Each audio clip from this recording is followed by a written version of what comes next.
Sabah el Khair, meu nome é Thiago Nola e hoje eu vou fazer minha apresentação sobre as cruzadas na visão dos árabes. Para montar a apresentação, eu utilizei como fontes As Cruzadas Vistas pelos Árabes, do Amin Maalouf, Uma História dos Povos Árabes, do Albert Hourani, Islam, A Short History, da Karen Armstrong, e L'Islam e l'Europa Medievale, do Montgomery Watt. Antes de mais nada, a gente precisa entender que o ensino das cruzadas no ensino fundamental e no ensino médio é feito de um jeito bastante tradicionalista e eurocêntrico. Então a gente foca na Europa o que acontecia lá, qual era a ideologia da época, e a partir de lá o que eles fizeram para o mundo árabe.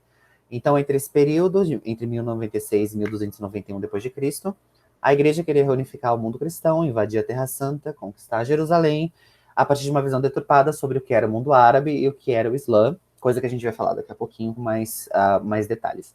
Então, eles justificavam a partir de preceitos ideológicos, e é claro que havia a conquista territorial, das rotas comerciais e essas coisas, para invadir a Terra Santa e para tomar a Terra Santa dos muçulmanos. Existe um consenso entre os autores que eu estudei, que é a questão das enfermidades, em relação a obstáculos e não a doenças, claro. Então, o Maalouf, ele diz que essas enfermidades eram tanto externas quanto internas, e que os árabes sofriam bem antes das cruzadas e foram agravadas pela presença franca. Ele diz que durante o século IX o povo do profeta já vinha perdendo o controle do próprio destino e que havia uma mistura estrangeira de grande peso no território. Isso quer dizer que os dirigentes eram turcos, armênios e curdos que foram arabizados cultural e afetivamente, mas não pertenciam ao povo árabe. O povo árabe se mostrava nos cronistas, nos cadis e em alguns régulos locais. Além disso, o Maalouf diz que havia a incapacidade de construir instituições estáveis quando em comparação à chegada dos frangos ao Oriente Médio. Isso quer dizer o quê? E, nesse quesito, a Armstrong também faz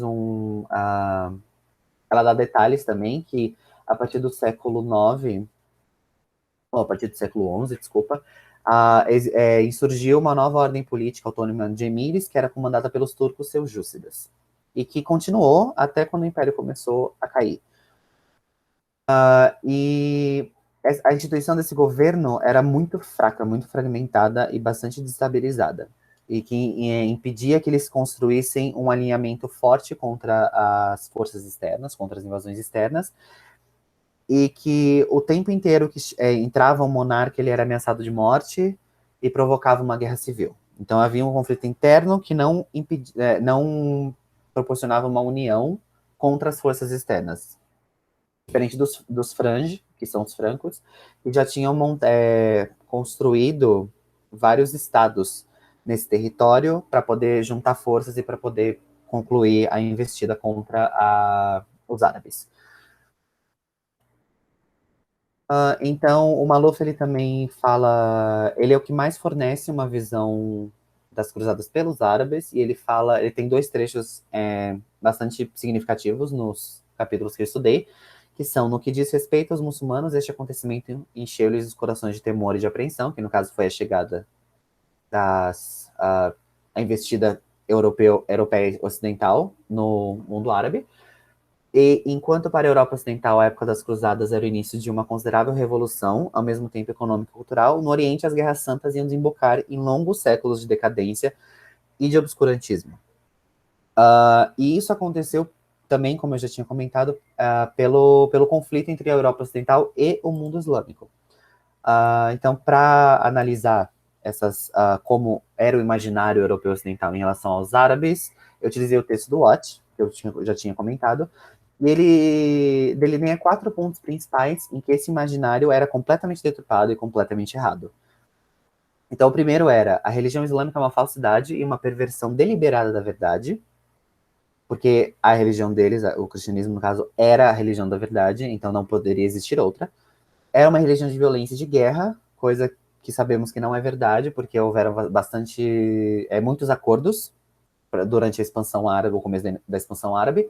É uma religião lasciva, isso quer dizer, isso faz relação aos pecados da carne, que são condenados pelo cristianismo, e o fato de Maomé ser o anticristo, ser o profeta, ser um falso profeta, e ser o causador de todo o caos e todas as maldades do mundo, e a ideologia dele precisa ser impedida e abandonada.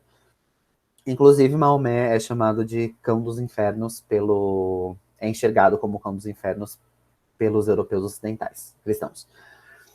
Havia também, pela parte dos islâmicos, que um imaginário. Então, eles enxergavam o cristianismo como uma religião de paz e fonte da verdade, conforme diz Watt, que fazia apelo à racionalidade humana, convertendo os homens com a persuasão, e uma religião de ascetismo, que mortificava todos os desejos carnais. Então, elas tinham muitas similaridades, mas elas entravam em conflito por umas desejar ser mais verdadeira que a outra e ter que abandonar. Você tem que abandonar a outra para poder seguir os preceitos da religião que é a verdadeira. E para explicar um pouquinho mais sobre as cruzadas duraram bastante tempo, quase 2 séculos. E então eu resolvi trazer um estudo de caso que foca na Sétima Cruzada, especificamente, que aconteceu depois de Frederico, que era o príncipe da Prússia, rei da Prússia, e depois de Gengis Khan.